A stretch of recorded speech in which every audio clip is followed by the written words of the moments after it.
Bismillah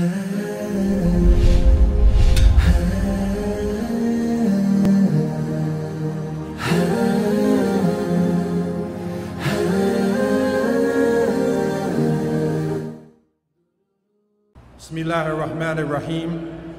Alhamdulillahi Rabbil Alameen. Wa ashhadu an la ilaha illallah waliy as-salihin. Wa ashhadu anna Muhammadan abduhu wa rasuluhu khatam al-anbiya'i wal mursaleen. Allahumma salli wa sallam ala abdika wa rasulika Muhammad wa ala alihi wa ashabihi ajma'een. Wa ba'd. All praises are due to Allah, Lord of the worlds. And surely Allah is the friend and protector of the righteous. And I bear witness that Allah is one and has no partners, and that Muhammad, the son of Abdullah, is his servant and his last messenger. And may Allah always and constantly send peace and blessings to Muhammad, to his family, to his companions, to all those who call to his way, establish his sunnah to the day of judgment. My beloved brothers and sisters, to our friends, I begin with the greeting words of the righteous. Assalamu alaikum wa rahmatullahi wa barakatuh. Alhamdulillah, it is a distinct honor to be with you on this auspicious occasion of the reviving of the Ummah conference. And I pray that Allah Azza wa Jal would grant success to this conference, not in numbers, not in quantity, but in quality. That we can hear the words of Allah subhanahu wa ta'ala, that we could benefit from the sunnah of the Prophet ﷺ, that we can reach out to each other and speak to each other, not just from the mind, but from the heart.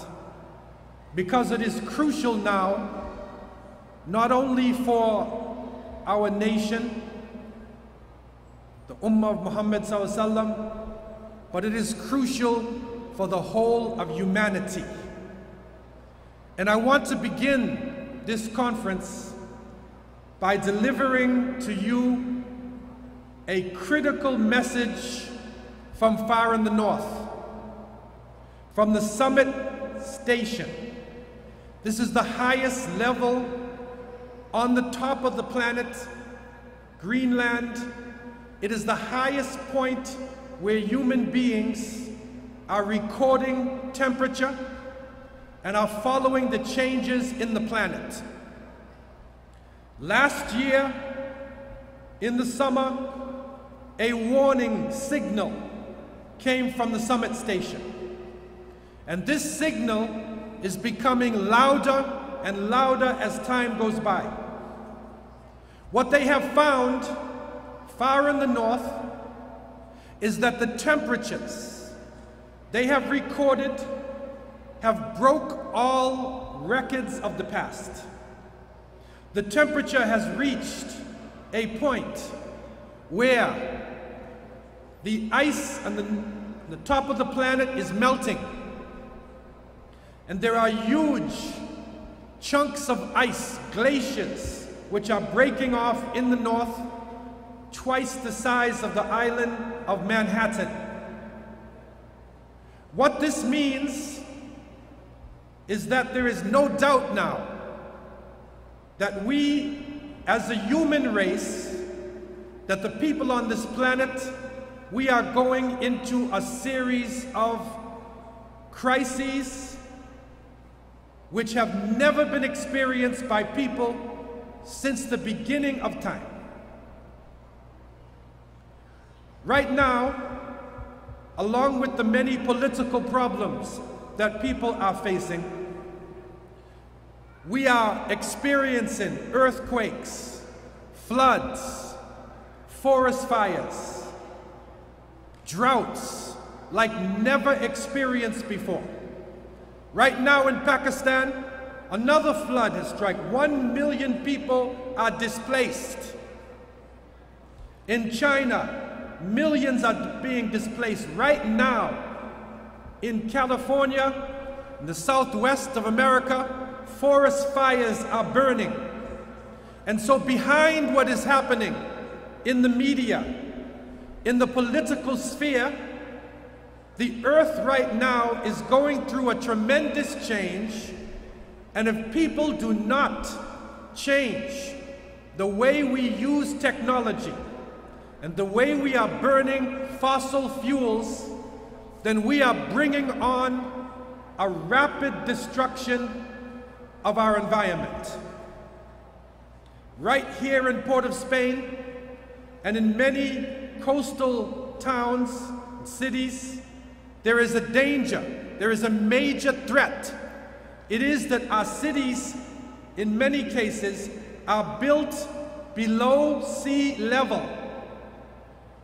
And it is now agreed upon by the scientists that the water is rising, and within 20 years, wa'iyadhu billah, there will be island states like the Maldives, which will be totally submerged under the water. What is the response of people? They play. They turn to sport. We have created a fantastic world. We have surrounded ourselves with a type of cyberspace in order to forget what is happening. But the message is getting louder and louder. Allah subhanahu wa ta'ala, 1400 years ago, the glorious Quran has revealed to us in the beginning of Surah Al-Anbiya, Bismillahir Rahmanir Rahim, اقترب للناس حسابهم وهم في غفلة معرضون ما يأتيهم من ذكر من ربهم محدث إلا استمعوه وهم يلعبون. Allah has revealed closer and closer to humanity comes their reckoning, yet they do not care. They turn away. Every time a message comes to them, a clear message comes to them, they turn their backs and they play. وَهُمْ يَلْعَبُونَ. And we see it. Instead of dealing with the reality as a human race, we involve ourselves in sport and play. And sports are very important to human life. It is sunnah to be involved in sports. But when the sports become more important than children dying, than the environment being destroyed, then we are fulfilling this dangerous warning from Allah subhanahu wa ta'ala. The World Series, the World Cup, the Super Bowl, so many fantastic events that continue to happen, and people go from one event to another. A recent study was done in North America to find what is the most important expenditure that human beings are involved in. They found it was the military. After the military, the most important expenditure is recreation. And shockingly, they have found, and this is back in 2006, that in recreation right now, sport and play, in the United States alone, they are spending $97 billion. $97 billion is involved in this industry. There is more money involved in recreation than what is involved in Microsoft, Google, Amazon, eBay, Yahoo, Apple, Netflix, Earthlink, all combined. And one of the most dangerous aspects of the recreation is pornography. And they have found now that pornography itself is bringing billions of dollars into the hands of people. Who are the users of pornography? They have found teenagers between the age of 12 and 17 are the users of pornography. And by doing this, the barrier between men and women, the barrier between people, the natural haya, the natural modesty and shame is broken down. Once the modesty and shame is broken down, people are capable of anything. The Prophet ﷺ was reported to have said, إِذَا لَمْ تَسْتَحِي فَاصْنَعْ مَا شِئْتَ. If you do not have haya, if you do not have shame and modesty, then do whatever you want. In other words, you're capable of doing anything. And so, the spread of recreation and pornography, the spread of drugs, murder is on the increase, race hatred. Now people are more angry with each other based upon the color of the skin than probably any point in human history. And so it is an international crisis. But I want to bring you also a bushra, that with this crisis the world is facing, and the crisis that the Muslim world is facing also, there is hope. By the mercy of Allah subhanahu wa ta'ala, there are people accepting Islam in the far reaches of the planet. Recently I visited Australia, the city of Melbourne, to find an Aboriginal chief had embraced Islam. He embraced Islam and his people were coming into Islam. And the Aborigines of Australia were one of the most oppressed people on the face of the planet Earth. In southern Africa, the Khoisan people, some of the original inhabitants of that region who can date their ancestry, their DNA goes back maybe further than anybody else on earth. They are now embracing Islam.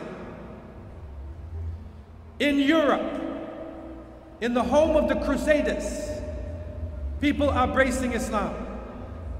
In Poland, Finland, Sweden, Denmark, accepting Islam in large numbers. Right now in France, and usually when we think about France, we hear about the hijab being taken off people. We hear about legislation against Islam. Islam is being legislated out of the society. When they did a survey of France, they found that 30% of children, young people, 20 years and under, 30% in France are Muslims. In Paris and Marseille, 45% of people under 25 years old are Muslims. In Belgium and Holland, 50% of children born in hospitals today, right now, are Muslims. 1 out of every 2. Over 1,000 masjids in the UK. I am just coming now from Spain. And as we have studied in history, a great genocide took place in Spain. Muslims were driven out of the country. They were destroyed and exiled. Now in Spain, there is a revival of Islam. Alhamdulillah, every week in the Spanish language, there are people embracing Islam. The Spanish government has formally approached Muslims, begging Muslims to come back to Spain for tourism. They want to make their hotels halal friendly. They recognize that right now, the largest tourist attraction in the country is Alhambra Palace in Granada. 7,000 people per day are going into the Alhambra. 7,000 people per day. The overwhelming majority of those people are non-Muslims. What are they going to see? They are looking at the history of Islam. They are recognizing that Muslims have played an extremely important part in the history of this planet. In Canada, there is also a major breakthrough that is happening far in the north. We visited a town in the province called Nunavut. You need to look at your maps again. There's a city called Iqaluit. This is right near Greenland in the Arctic Circle. There in the Arctic Circle is a Muslim community. And the Inuit nation, the First Nation people, Inuits were once known as Eskimos, they are embracing Islam.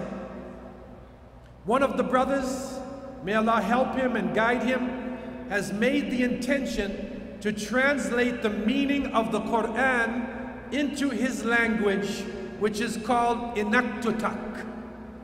Inuktitut was spoken by people in North America over 10,000 years ago. This is a major breakthrough for us. A sister embraced Islam from the Inuit people, not because of marriage. She embraced Islam because of conviction. And she was walking in the streets, and the Inuit people who have been watching the movies and watching television like everybody else, they looked at her and they said to her, "Oh, you people have reached all the way up north to the Arctic Circle?" Because she's wearing hijab. She turned to them and spoke to them in perfect Inuktitut. They were in shock. How could somebody who speaks an ancient language embrace this way of life? And so what it is showing to us is that Allah subhanahu wa ta'ala is bringing about a major change in the world. Allah Azza wa Jal is taking from us shuhada, taking martyr witnesses from us. Allah subhanahu wa ta'ala is purifying us, separating those who are serious from those who are not. And it is upon us now to seriously look at our Islam, to begin to look at the word of Allah Azza wa Jal, not as a book just to read, but to understand. And the great scholars of the Sahara Desert, one of the great scholars, Sidi Ahmed Zarruq, rahimahullah, Sheikh of the Malikiya, in discussing the relationship with the Quran, he said there are three things: tahsin tilawatihi, wa tadabbur ayatihi, wa itba' awamirihi. Three levels. Read it in a beautiful way with tajweed. But not only just read it, reflect on its meaning. What did Allah subhanahu wa ta'ala tell us? And then when we reflect, that's not enough. Follow its commands. So it is crucial for us, especially as we come out of the month of Ramadan, and many of us have listened to the Quran from the beginning to the end. It is crucial now to reflect, because Allah subhanahu wa ta'ala has given us a roadmap, a divine plan to help us in this materialistic world that we are living in. Muslims are living in extremes, extreme situation. I spent 10 years in the southern part of Africa, traveling in countries like Zimbabwe, Namibia, Mozambique, Malawi, Swaziland, Lesotho, the frontline states, and then going up to the Sahara Desert and seeing Muslims who are living in very simple situation with barely enough food to break their fast. But their religion is strong. They are holding on to the faith. And then I was called to the Emirates. And there in the Emirates, I was around Muslims who have probably the highest standard of living in the world. It's the same religion, the same Quran, the same prophet, but yet some are starving to death and others have so much money they don't know what to do with it. The Prophet ﷺ said, authentic hadith, told us very clearly, inna likulli umma fitna wa fitnatu ummati al-mal. Every nation has a trial and a test. The trial and test of this nation is wealth. It's either too little or too much. We're on extremes. And we are now moving into a material existence, cyberspace, where values of people are not being determined by revelation, where values are being determined by the latest movie or the latest fashion or what is on our handheld devices. And so it is a test.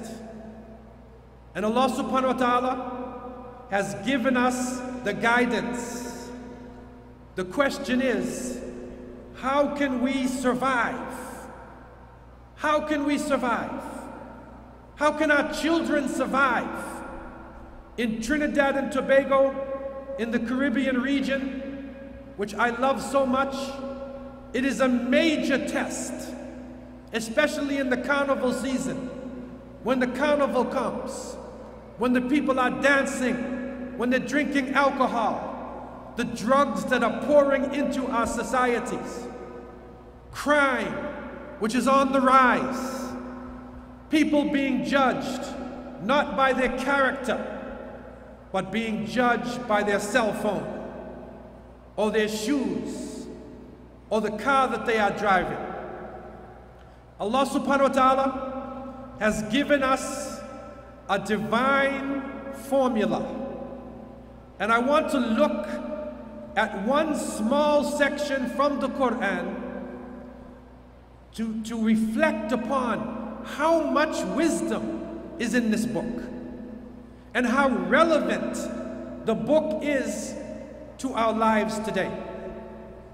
In Surah Ash-Shura, verses 36 to 39, Allah Azza wa Jal has informed us, أعوذ بالله من الشيطان الرجيم فما أوتيتم من شيء فمتاع الحياة الدنيا وما عند الله خير وأبقى للذين آمنوا وعلى ربهم يتوكلون والذين يجتنبون كبائر الإثم والفواحش وإذا ما غضبوا هم يغفرون والذين استجابوا لربهم وأقاموا الصلاة وأمرهم شورى بينهم ومما رزقناهم ينفقون والذين إذا أصابهم البغي هم ينتصرون. Allah subhanahu wa ta'ala has revealed to us, whatever you are given here is but the enjoyment of the life of this world. But that which is with Allah is better and more lasting. It is for those who believe and put their trust in their Lord, those who avoid the major sins and indecencies. And when they are angry, even then they forgive. Those who respond to their Lord and establish regular prayer, who conduct their affairs by mutual consultation, and who spend out of what we have given to them in their sustenance. And those who, when an oppressive wrong is inflicted on them, they stand up and they defend themselves. 10 points Allah subhanahu wa ta'ala has given us. A 10-point survival program. In the time of crisis, what can we focus on? What can we teach to our young people from the book of Allah Azza wa Jal? How can we benefit from divine guidance? Number one, it is the recognition of the material world. What is this world that we are living in? Allah Azza wa Jal tells us, وَمَا الْحَيَاةِ الدُّنْيَا إِلَّا مَتَاعُ الْغُرُورِ. Life of this world is nothing but material deception. The Prophet ﷺ, Sadiq al-Masduq, did not speak from himself. He spoke with inspiration from above 7 heavens. In an authentic hadith, the Prophet ﷺ has told us, Al-Kayyis man dana nafsa wa amila lima ba'd al-maut wal ahmaq man atba'a nafsahu hawaha wa tamanna ala Allah al-amani. The Prophet ﷺ has told us, Al-Kayyis, the intelligent person, is the one who controls himself and works for what is after death. But the fool, the idiot, is the one who lets himself go and hopes in the end that Allah would forgive him. This is great prophetic wisdom. Al-Kayyis man dana nafsa. The intelligent person controls himself in this world. Look at the life of this world. If a person were to live 100 years, and that is a long time for us, compare 100 years in this world to the hereafter. The hereafter, as Allah described it, khalidina fiha abadan. They will live in the next life forever. Compare 100 years, divide 100 into eternity. Divide 100 into a trillion or quintillion, and you'll see when you round off your answer, it's 0. The life of this world is a material deception. So the intelligent person is the one who controls himself. You take care of your families, but you don't overdo it. You have limits. But the idiot, the fool, is the one who lets himself go. Like Nike Air says, just do it. You remember that in the shirts? Just do it. Lets himself go. And then he hopes in the end, Allah will forgive me. Even Muslims will play around and say, no, when I reach 70 years old, then I'll make Hajj and Allah will forgive me, inshallah. This is ahmaq. This is considered to be a fool by the Prophet ﷺ. So the point number one is the recognition of what this material world is. Once we recognize this, we become in the world, but not of the world. We are able to benefit from material things and not be controlled by material things. Number two, the condition of this benefit is for those who have iman wa tawakkul ala Allah. And that is, we have faith and we depend solely on Allah subhanahu wa ta'ala. And our faith is something that we say it, al-qawlu bil-lisan, wa-tasdeeq bil-qalb, wal-amal bil-jawarih. We say it with our tongues, we confirm it in our hearts, and we practice in our limbs.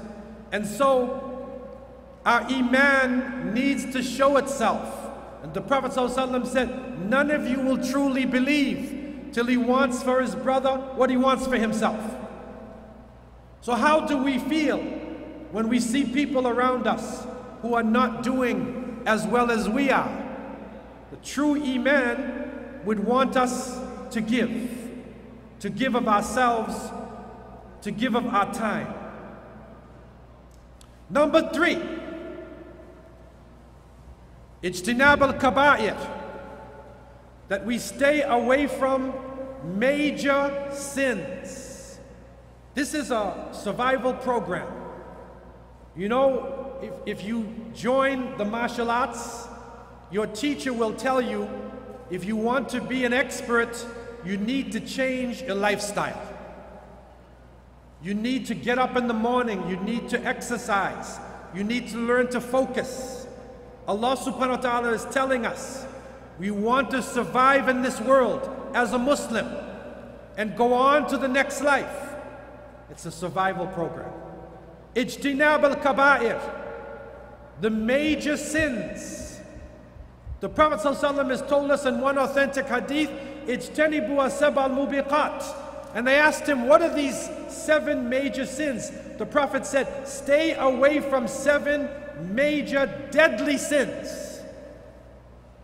And he told them, ashirk billah, was-siha, wa qatl an-nafs allati harrama Allahu illa bil-haq. He began by saying, of these 7 sins is polytheism, shirk, in all its forms. Stay away from this. It is a dangerous, deadly sin. In all of the forms of shirk, whether it is a shirk al-asghar, riyah, the small form, the hidden form of shirk, doing religious acts to be seen by people, or whether it is a shirk al-akbar and its different forms of polytheism. But number 2, he said as-sihr, magic. And this is interesting, because every country that I go to, if you start to talk about magic, if you talk about the jinns, everybody's eyes get big. You talk about here in the Caribbean, Obia, and what the Obia man can do to you, everybody's eyes will get big. A brother in Canada, I won't say which country he came from, he opened up a business, a restaurant, and in the month of January, his business started to go down. And he said, no, Brother Abdullah, they went to the magician, to the Obia man, paid him money, and he sent a jinni in my shop, and the jinni is blocking the people from the shop. So I told him, okay, I went to the shop, I stood in the middle of the shop, and I said, okay, if there's a jinn in this shop, come and get me. And the brother ran. There was nothing. And I said, brother, the people in this society, in December and January, they spend their money on Christmas and New Year's. They don't have money left to go to your restaurant in January. There's no jinni doing this. Come out of the superstition. Magic in all its forms. And we recognize there is something real to this. But if we are practicing our Islam, eating halal food, making tahara, purification, living a good life, most of this magic will not affect us. If it does affect us, it's a test. It's a purification. And the Sunnah has given us a way out. Number 3, the Prophet ﷺ said, murder, killing people without justice. And that's something which is crucial for the Muslim world, because as long as innocent people are being killed, we will never have peace, never have justice in any of our countries. Then the Prophet ﷺ said, in describing these 7 deadly sins, aklul riba, aklul mal al yatim, tawalli yawm al zahaf. Prophet ﷺ then said, eating interest and usury. And this is crucial. Interest and usury. With all the conferences that we have, with the beautiful clothing that we have, with the lifestyle that we have, our income is crucial. And the Prophet ﷺ describes a man who is turning to Allah. He is praying to Allah. but his clothing is haram, his food is haram, his income is haram, how can he expect for Allah to answer his prayers when his whole life is based on prohibited things? So we need to encourage interest-free credit unions, interest-free cooperative societies. Trinidad was one of the places leading this, alhamdulillah. But we need to continue and teach the younger generation, protect your income. The Prophet ﷺ then refers to eating the wealth of the orphans, taking advantage of young people. He then tells us running from battle. If you run from battle when you face the enemy of Allah.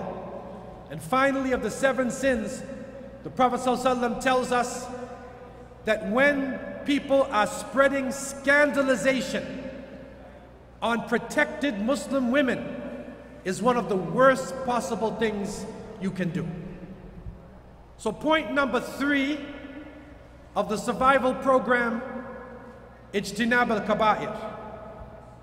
Point number 4 from Surah Ash-Shura, Allah subhanahu wa ta'ala tells us, avoid indecency, avoid sexual immorality.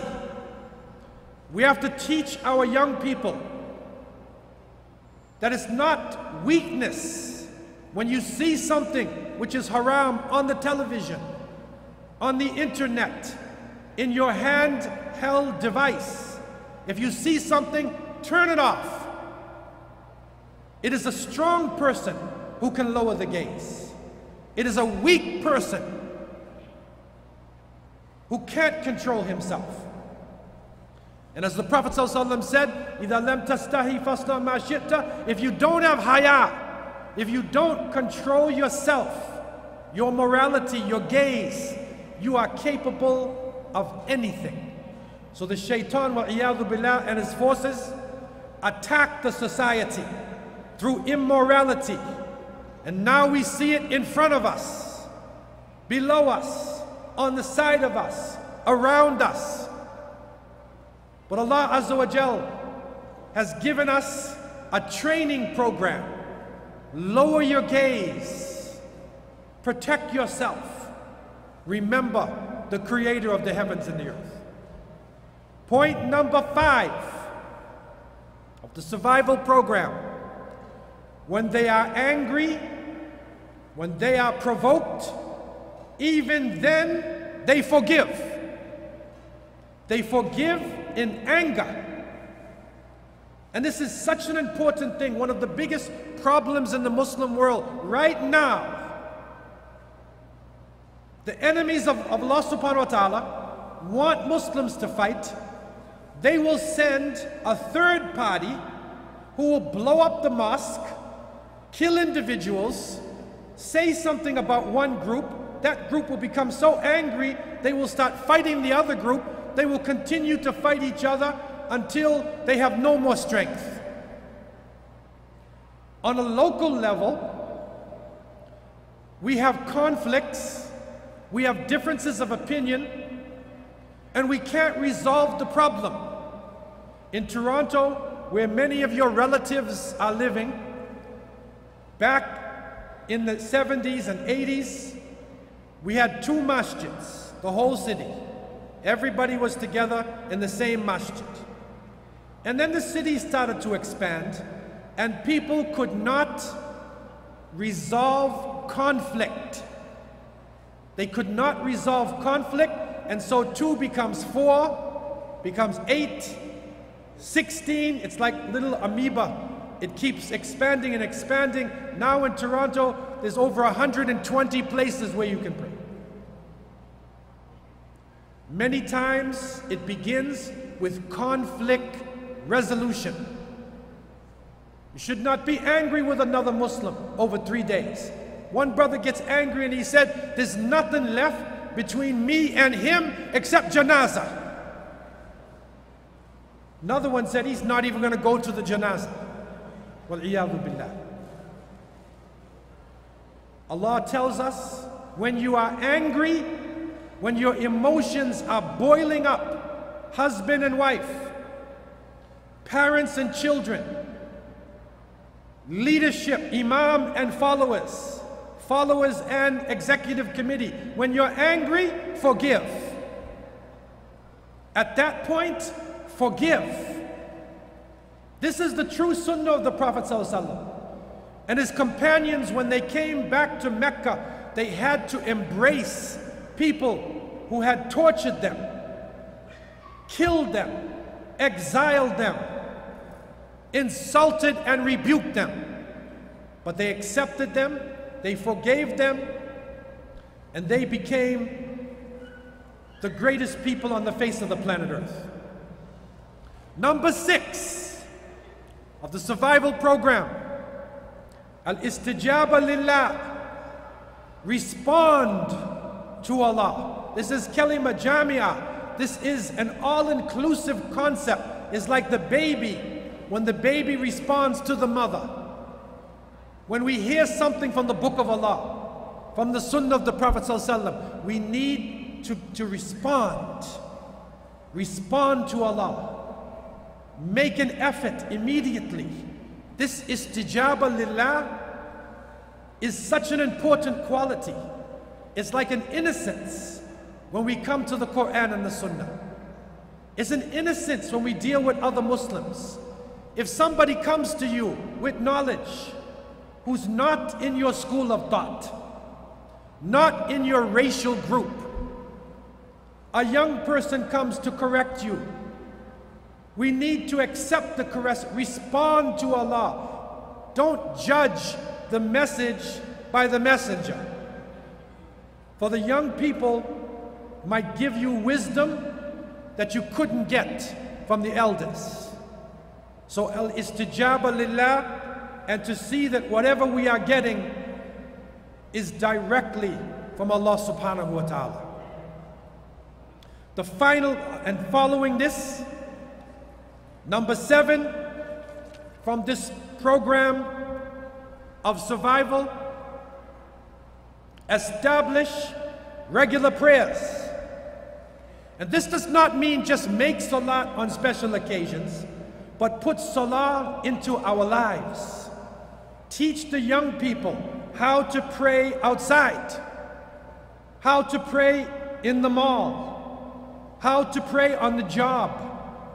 Wherever we are, in school and in work, we need to establish salat into our life. This is the quality, one of the greatest qualities of the believer. Number 8, from this 10-point program of survival, and it is the essence of this chapter, the name of the chapter, Surah Ash-Shura. وَأَمْرُهُمْ شُورَى بَيْنَهُمْ. They conduct their affairs in mutual consultation. This is so important today, that in our families, the parents consult the younger generation. Husband, if you want to make a decision for the family, sit down with your wife. Community, if we are about to make a decision for the masjid or the Islamic center, have a town hall meeting. This is what the Prophet ﷺ used to do. And on one occasion, when the Ahzab, when the Confederates came from Mecca, over 10,000 to destroy the Muslims, they had more soldiers than every man, woman, and child in Medina put together. The Prophet ﷺ took shura. Sayyidina Salman al-Farisi, radiallahu anh, a Persian man who could not speak Arabic like a natural Arabic speaker. He was not from Quraysh. But he said, in Persia, if we have a large enemy, we build a moat, a trench. We surround ourselves with a trench, and that will weaken a huge army. Prophet ﷺ took his advice. Although he was not an Arab, he was not from Quraysh, But the Prophet ﷺ took his advice and they dug the trench. So shura, consult, listen to other people. We are a jama'ah. It's so important for our future. Number 9, they never forget to give of their wealth. They never forget. Allah subhanahu wa ta'ala has blessed us with wealth. It's an amana, it's a trust. And we need to use that trust to serve our Lord. And number 10, when oppression happens to us, we do not jump back in fear, but we stand, we help others, and we stand up to oppression. This is a 10-point program. Tilka asharatun kamila. A 10-point program of survival from the Creator of the heavens and the earth. But when we practice Islam, when we come out in Trinidad, in Jamaica, in Guyana, in Haiti, in America, in London, around the world, especially in the summer season, the people are taking their clothes off. Muslims are putting them on. You sound strange. You look strange. You go to the bank, the people want interest. You don't want the interest. You look really strange. On Friday night, Saturday, tonight they drink alcohol, they're smoking drugs. We are happy, alhamdulillah, without the chemicals. You're really strange. I give you glad tidings from the Prophet ﷺ, who has told us, إِنَّ الْإِسْلَامَ بَدَأَ غَرِيبًا وَسَيَعُودُ غَرِيبًا فَطُوبَى لِلْغُرَبَى. Islam began strange and it will return to being strange. So glad tidings to the strangers. And they asked him, Ya Rasulullah, who are the strangers? And he told them, Alladhina yuslihuna inda fasad an-nas. They are those who repair themselves. They repair society when the people have become corrupted. And Sadaqa Rasulullah alayhi salatu wasalam, this time has come to pass. And we can only pray that Allah Azza wa Jal would make us of the ghuraba in these final days. We can only continue to pray that Allah Azza wa Jal would give our ummah steadfastness in the crisis.